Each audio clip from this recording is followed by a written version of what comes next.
जय स्वामीनारायण।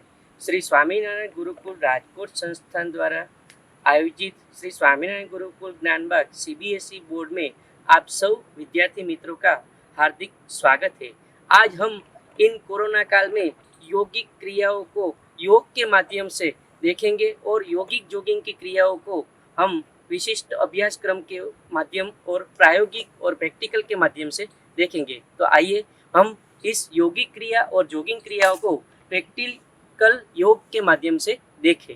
नमस्कार विद्यार्थी मित्रों, अब हम अगला आसन देखेंगे, अर्धचक्रासन। अर्धचक्रासन के बारे में इसका हम अर्थ समझने के लिए हम इस शब्द को दो भागों में बांट सकते हैं। यानी कि संस्कृत भाषा में अर्ध का अर्थ होता है आधा और चक्र का अर्थ होता है पहिया। इस आसन में शरीर की आकृति आधे पहिए के समान हो जाती है, इसलिए इसे अर्धचक्रासन कहा जाता है। अब हम अर्धचक्रासन कैसे का तरीका हम बताएंगे। सबसे पहले आप पैर के एक साथ जोड़कर सीधे खड़े हो जाए। बहुत हद तक ताड़ासन की स्थिति में रहे। अपने हाथ बगल में रहने दे। कोहनियाँ मोड़े और कमर के निचले हिस्सों को हथेलियों को सहारा दे। अब सांस लेते हुए यथासंभव पीछे की तरह झुक जाए। इस अवस्था को बनाए रखें और धीरे धीरे सांस लेते रहे एवं धीरे धीरे सांस छोड़ते रहे। ध्यान रखें, यह भी रखें कि मुद्रा को मेंटेन करते का समय संतुलन बना रहे। फिर सांस को छोड़ते हुए मूल अवस्था में लौट जाए।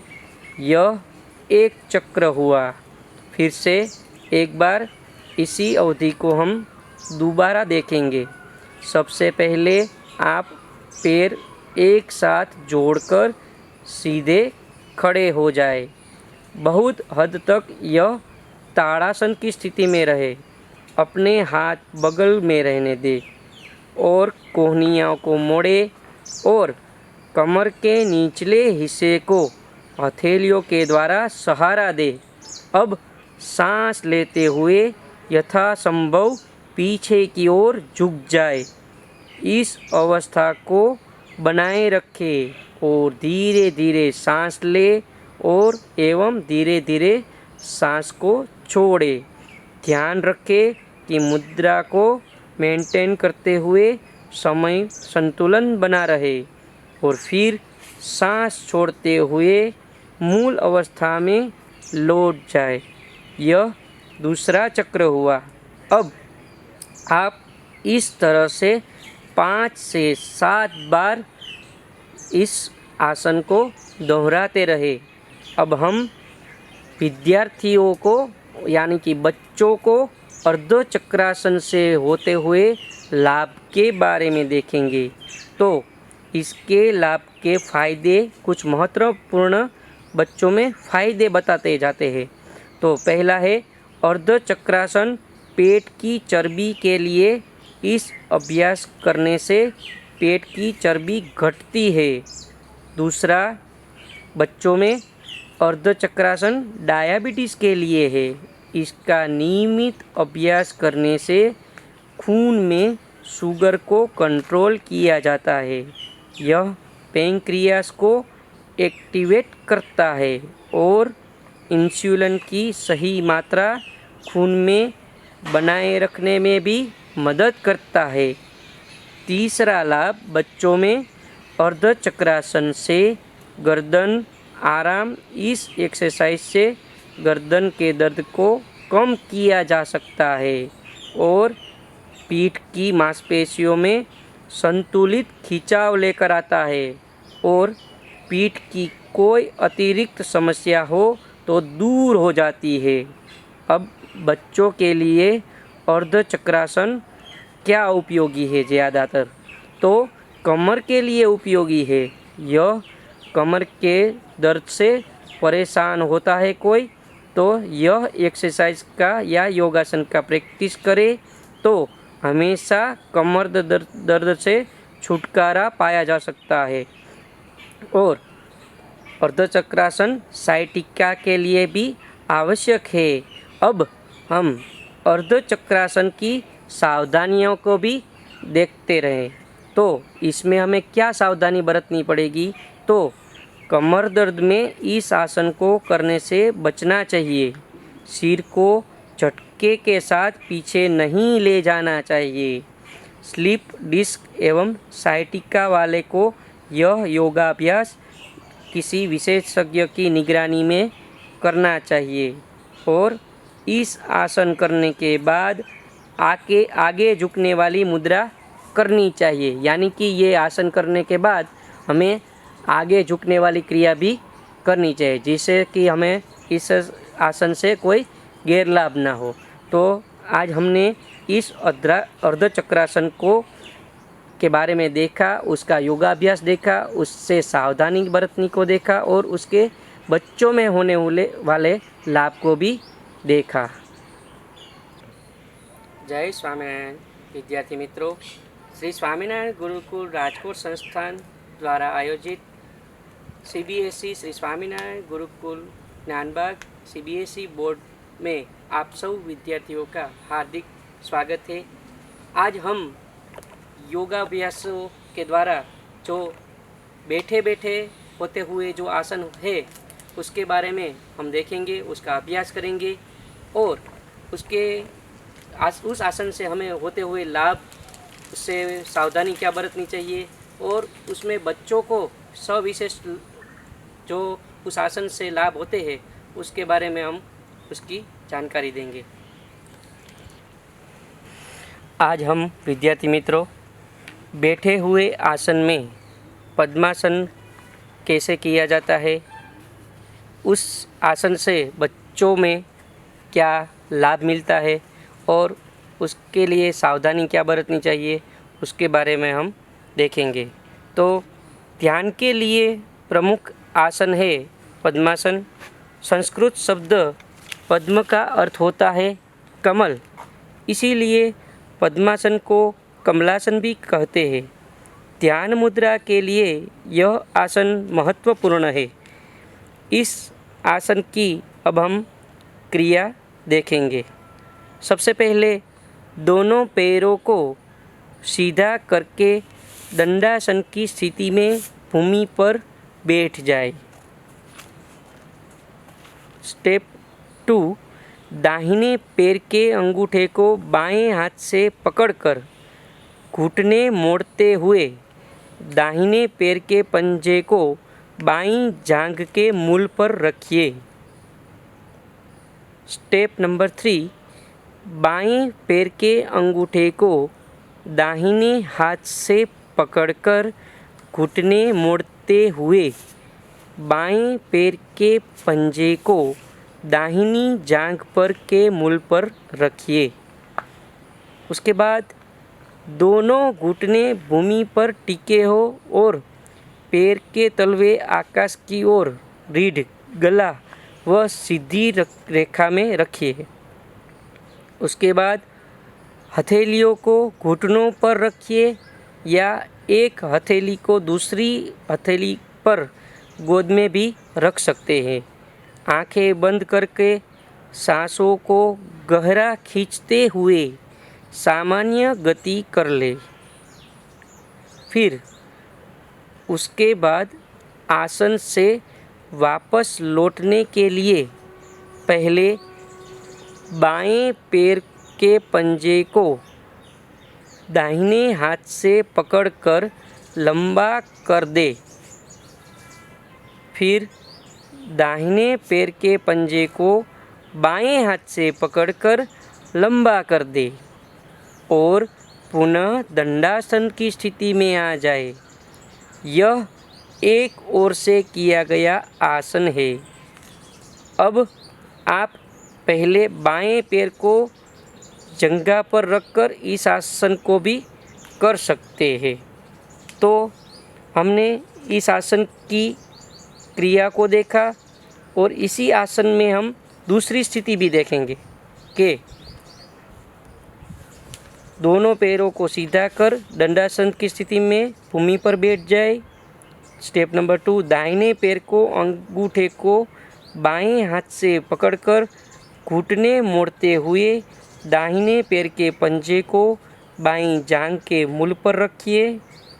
स्टेप नंबर 3, बाएं पैर के अंगूठे को दाहिने हाथ से पकड़कर घुटने को मोड़ते हुए बाएं पैर के पंजे को दाहिनी जांघ पर के मूल पर रखिए और गले को सीधा रखें। अब दूसरी स्थिति में हथेलियों को घुटनों पर या फिर दूसरी स्थिति में हम एक हथेली को दूसरी हथेली पर रखकर गोद में रखें। ये होगी पद्मासन की दूसरी स्थिति। पहले हमने देखी पहली स्थिति, उसमें हथेलियों को दोनों घुटनों पर रखने का प्रयास किया था। अब हम दूसरी स्थिति में एक हथेली को दूसरी हथेली पर रखकर गोद में रखते हैं और आंखें बंद करके सांसों को गहरा खींचते हुए सामान्य गति कर ले। अब हम आसन से वापस लौटते के लिए पहले बाएं पैर के पंजे को दाहिने हाथ से पकड़कर लंबा कर दे, फिर दाहिने पैर के पंजे को बाएं हाथ से पकड़कर लंबा कर दे और पुनः दंडासन की स्थिति में आ जाए। अब प्रारंभ में यह आसन 30 सेकंड के लिए करना चाहिए, फिर सुविधा अनुसार समय को बढ़ाया जा सकता है। इस आसन में पारंगत होने के लिए इस आसन को 2 से 3 बार करना चाहिए। अब हम इसका अभ्यास करेंगे, तब तक के लिए हम उसकी इस आसन में क्या क्या सावधानी बरतनी होती चाहिए ये हम देखेंगे। पैरों में किसी भी प्रकार का अत्यंतिक कष्ट हो तो यह आसन न करें। रीढ़ के निचले भाग के आसपास किसी प्रकार का दर्द हो या घुटने की गंभीर बीमारी हो तो इसका अभ्यास नहीं करेंगे। अब इसके हम लाभ के बारे में देखेंगे और सविशिष्ट बच्चों में ये पद्मासन किस प्रकार लाभकारी है उसका हम विवरण देखेंगे।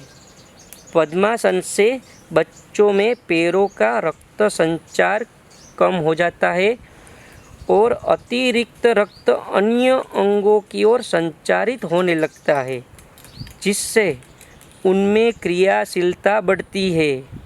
यह बच्चों को तनाव हटाकर चित्त को एकाग्र कर सकारात्मक ऊर्जा को भी प्रदान करता है, यानी कि बढ़ाता है। छाती और पैर को भी मजबूत बनाता है और नियमित अभ्यास करने से विद्यार्थी मित्रों, अब हम अगला आसन देखेंगे अर्धचक्रासन। अर्धचक्रासन के बारे में इसका हम अर्थ समझने के लिए हम इस शब्द को 2 भागों में बांट सकते हैं, यानी कि संस्कृत भाषा में अर्ध का अर्थ होता है आधा और चक्र का अर्थ होता है पहिया।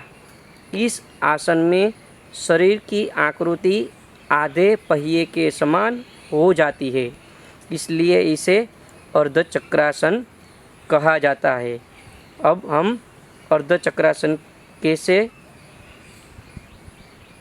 का तरीका हम बताएंगे। सबसे पहले आप पैर के एक साथ जोड़कर सीधे खड़े हो जाए। बहुत हद तक ताड़ासन की स्थिति में रहे। अपने हाथ बगल में रहने दे।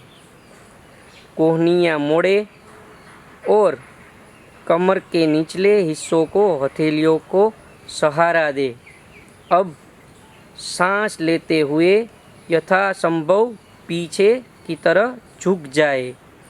इस अवस्था को बनाए रखें और धीरे धीरे सांस लेते रहे एवं धीरे धीरे सांस छोड़ते रहे। ध्यान रखें, यह भी रखें कि मुद्रा को मेंटेन करते का समय संतुलन बना रहे। फिर सांस को छोड़ते हुए मूल अवस्था में लौट जाए। यह एक चक्र हुआ। फिर से एक बार इसी अवधि को हम दोबारा देखेंगे। सबसे पहले आप पैर एक साथ जोड़कर सीधे खड़े हो जाए। बहुत हद तक यह ताड़ासन की स्थिति में रहे। अपने हाथ बगल में रहने दे और कोहनियों को मोड़े और कमर के निचले हिस्से को हथेलियों के द्वारा सहारा दे। अब सांस लेते हुए यथासंभव पीछे की ओर झुक जाए। इस अवस्था को बनाए रखें और धीरे धीरे सांस ले और एवं धीरे धीरे सांस को छोड़े। ध्यान रखें कि मुद्रा को मेंटेन करते हुए समय संतुलन बना रहे और फिर सांस छोड़ते हुए मूल अवस्था में लौट जाए। यह दूसरा चक्र हुआ। अब आप इस तरह से 5 से 7 बार इस आसन को दोहराते रहे। अब हम विद्यार्थियों को यानी कि बच्चों को अर्ध चक्रासन से होते हुए लाभ के बारे में देखेंगे। तो इसके लाभ के फायदे कुछ महत्वपूर्ण बच्चों में फायदे बताते जाते हैं। तो पहला है अर्ध चक्रासन। पेट की चर्बी के लिए इस अभ्यास करने से पेट की चर्बी घटती है। दूसरा, बच्चों में अर्ध चक्रासन डायबिटीज़ के लिए है। इसका नियमित अभ्यास करने से खून में शुगर को कंट्रोल किया जाता है। यह पैंक्रियास को एक्टिवेट करता है और इंसुलिन की सही मात्रा खून में बनाए रखने में भी मदद करता है।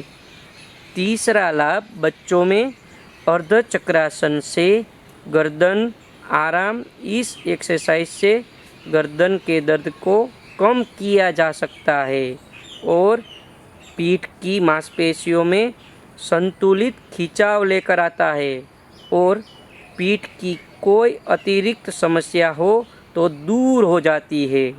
अब बच्चों के लिए अर्ध चक्रासन क्या उपयोगी है? ज़्यादातर तो कमर के लिए उपयोगी है। यह कमर के दर्द से परेशान होता है कोई, तो यह एक्सरसाइज का या योगासन का प्रैक्टिस करे तो हमेशा कमर दर्द से छुटकारा पाया जा सकता है। और अर्धचक्रासन साइटिका के लिए भी आवश्यक है। अब हम अर्धचक्रासन की सावधानियों को भी देखते रहें। तो इसमें हमें क्या सावधानी बरतनी पड़ेगी? तो कमर दर्द में इस आसन को करने से बचना चाहिए। सिर को झटके के साथ पीछे नहीं ले जाना चाहिए। स्लिप डिस्क एवं साइटिका वाले को यह योगाभ्यास किसी विशेषज्ञ की निगरानी में करना चाहिए और इस आसन करने के बाद आगे झुकने वाली मुद्रा करनी चाहिए। यानी कि ये आसन करने के बाद हमें आगे झुकने वाली क्रिया भी करनी चाहिए, जिससे कि हमें इस आसन से कोई गैर लाभ ना हो। तो आज हमने इस अर्धचक्रासन को के बारे में देखा, उसका योगाभ्यास देखा, उससे सावधानी बरतने को देखा और उसके बच्चों में होने वाले लाभ को भी देखा। जय स्वामीनारायण विद्यार्थी मित्रों, श्री स्वामीनारायण गुरुकुल राजकोट संस्थान द्वारा आयोजित CBSE Shri Swaminarayan Gurukul Gyanbag CBSE board में आप सब विद्यार्थियों का हार्दिक स्वागत है।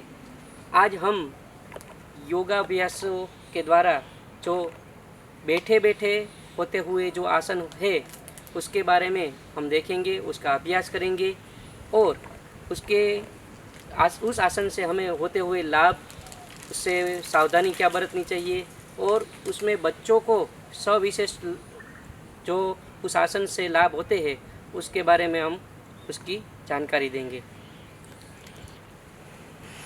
आज हम विद्यार्थी मित्रों बैठे हुए आसन में पद्मासन कैसे किया जाता है, उस आसन से बच्चों में क्या लाभ मिलता है और उसके लिए सावधानी क्या बरतनी चाहिए, उसके बारे में हम देखेंगे।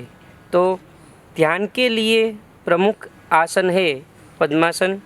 संस्कृत शब्द पद्म का अर्थ होता है कमल, इसीलिए पद्मासन को कमलासन भी कहते हैं।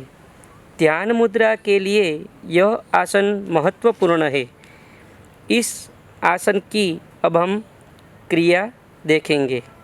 सबसे पहले दोनों पैरों को सीधा करके दंडासन की स्थिति में भूमि पर बैठ जाए।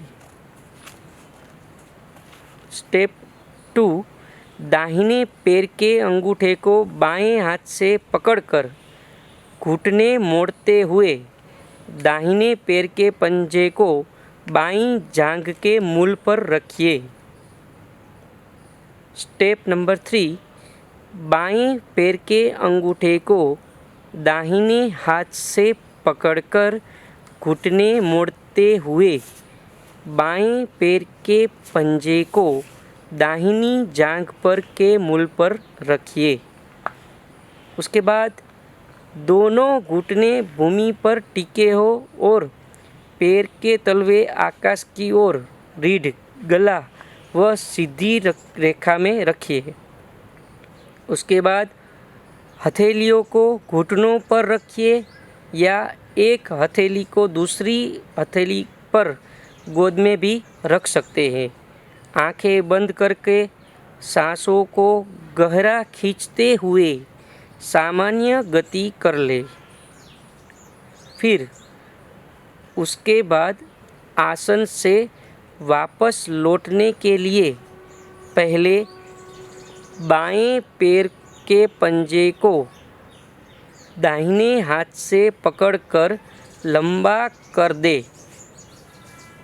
फिर दाहिने पैर के पंजे को बाएं हाथ से पकड़कर लंबा कर दे और पुनः दंडासन की स्थिति में आ जाए। यह एक ओर से किया गया आसन है। अब आप पहले बाएं पैर को जंघा पर रखकर इस आसन को भी कर सकते हैं। तो हमने इस आसन की क्रिया को देखा और इसी आसन में हम दूसरी स्थिति भी देखेंगे कि दोनों पैरों को सीधा कर दंडासन की स्थिति में भूमि पर बैठ जाए। स्टेप नंबर 2, दाहिने पैर को अंगूठे को बाएं हाथ से पकड़कर घुटने मोड़ते हुए दाहिने पैर के पंजे को बाईं जांघ के मूल पर रखिए। स्टेप नंबर 3, बाएं पैर के अंगूठे को दाहिने हाथ से पकड़कर घुटने को मोड़ते हुए बाएं पैर के पंजे को दाहिनी जांघ पर के मूल पर रखिए और गले को सीधा रखें। अब दूसरी स्थिति में हथेलियों को घुटनों पर या फिर दूसरी स्थिति में हम एक हथेली को दूसरी हथेली पर रखकर गोद में रखिए। ये होगी पद्मासन की दूसरी स्थिति। पहले हमने देखी पहली स्थिति, उसमें हथेलियों को दोनों घुटनों पर रखने का प्रयास किया था। अब हम दूसरी स्थिति में एक हथेली को दूसरी हथेली पर रखकर गोद में रखते हैं और आंखें बंद करके सांसों को गहरा खींचते हुए सामान्य गति कर ले। अब हम आसन से वापस लौटते के लिए पहले बाएं पैर के पंजे को दाहिने हाथ से पकड़कर लंबा कर दे। फिर दाहिने पैर के पंजे को बाएं हाथ से पकड़कर लंबा कर दे और पुनः दंडासन की स्थिति में आ जाए। अब प्रारंभ में यह आसन 30 सेकंड के लिए करना चाहिए। फिर सुविधा अनुसार समय को बढ़ाया जा सकता है। इस आसन में पारंगत होने के लिए इस आसन को 2 से 3 बार करना चाहिए। अब हम इसका अभ्यास करेंगे। तब तक के लिए हम उसकी इस आसन में क्या क्या सावधानी बरतनी होती चाहिए ये हम देखेंगे। पैरों में किसी भी प्रकार का अत्यंतिक कष्ट हो तो यह आसन न करें। रीढ़ के निचले भाग के आसपास किसी प्रकार का दर्द हो या घुटने की गंभीर बीमारी हो तो इसका अभ्यास नहीं करेंगे।